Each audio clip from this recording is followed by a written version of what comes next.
Okay guys, we're back in the cornfield here, and this will be the final video on planting decisions and working the moisture in the soil. So we are at day 5. I've lost my filmer again, but look what we have right there at the end of the tape measure.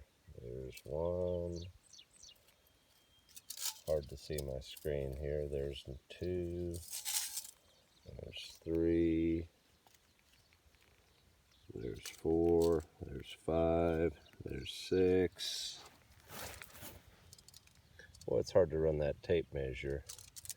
There's 1 there, 7, there's 1 there. Planted a little bit thicker this year. There should be 1 right here somewhere. But anyway, we're at day 5. The corn has spiked through. The corn has there's my shadow, the corn has utter domination. In the row behind me here, there's 1. Next one should be right there. There's 1 spiking through, but the corn is spiked through. We found moisture perfectly. The corn is coming. I am just a little bit on a lower part of the field here, looking uphill here where the soil. There's a nice one rolling. And there I can see the corn spiking up. Just pretty as can be. And the row beside him, same thing. So the weed profile out here, where the depth wheels ran, there is a velvet leaf coming. There's a velvet leaf. Another velvet leaf.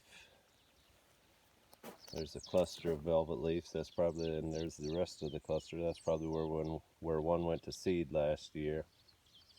It's the morning glory right over there in my shadow. But all in all, we definitely have domination. So the last thing I want to talk to you about, I talked to you about watching the weather. And the reality is that it's just human nature. There's a saying, you fight the coming war like you fought the last war. Well, in farming, you farm this year like your experiences were last year. They're your most recent experiences in your memory. And like I think I mentioned it already, but historically here in northeast Kansas, I am trying to quote quote burn moisture all the time this time of year. If you look on the hydrologic chart, our precipitation historically is supposed to peak in May and June, and so that's when we have not only the most severity, but we have the greatest frequency of storms and the most total water. So anyway, the last several years especially, last year not so much, we did have a dry period, but the years before it, I was burning moisture. I was constantly fighting moisture. I had a heck of a time getting the soil into condition to plant, and the temptation, you wind up working it a little bit wet and you stir up some clods, and anyway, then you just spend a lot of time fighting weeds. And of course I was antsy. Sorry about the phone shaking there. You get antsy, and you make hasty decisions. Well, this year, I told you last week that I went and I started working all the bean ground. I worked the bean ground. I probably should not have worked the bean ground, because if it's not going to rain, I would have been money ahead to make that pass on the beans and plant the beans first, and then follow with the corn. So my thinking there, I was showing you these little dicots in the row, those velvet leaf. So the velvet leaf, when he emerges, he, just like all dicots, he will spread out, and he will not shoot up near as much as the corn. And so the corn, when the corn right there and the velvet leaf are both spiked through, the corn will get height sooner. And when he gets height sooner, then you have that height differential, and you can throw dirt and, push the dirt up to the corn and bury the dicots. What you do not want is you do not want the giant foxtail and the corn running together, because you have a heck of a time killing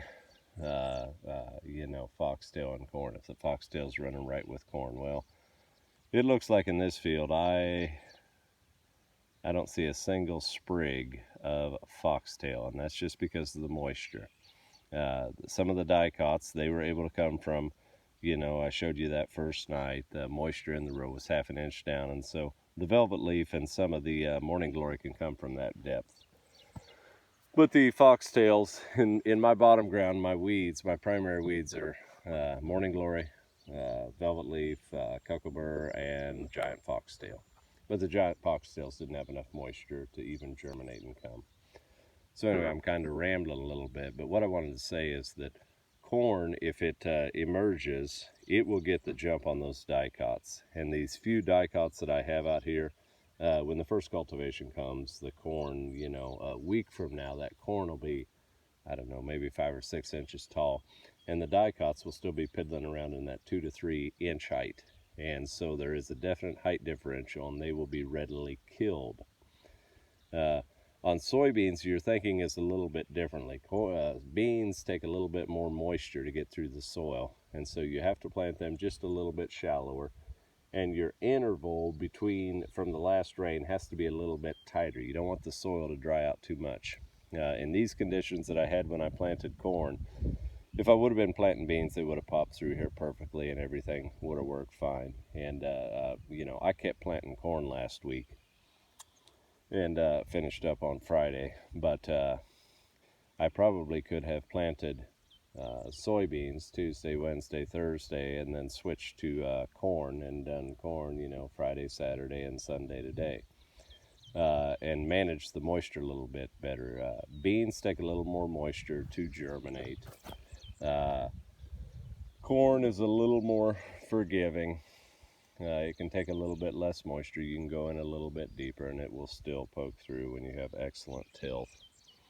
But anyway, working moisture. So I worked all my bean ground and I lost my moisture. In the back of my mind, I'm thinking that, we have really, in optimum soybean planting time, we have 5 or 6 weeks yet. We can plant beans here up to the middle of June, probably June 20th. And they will still do excellent. There won't be much of a yield drag. That all depends on the late season rains and the weed control.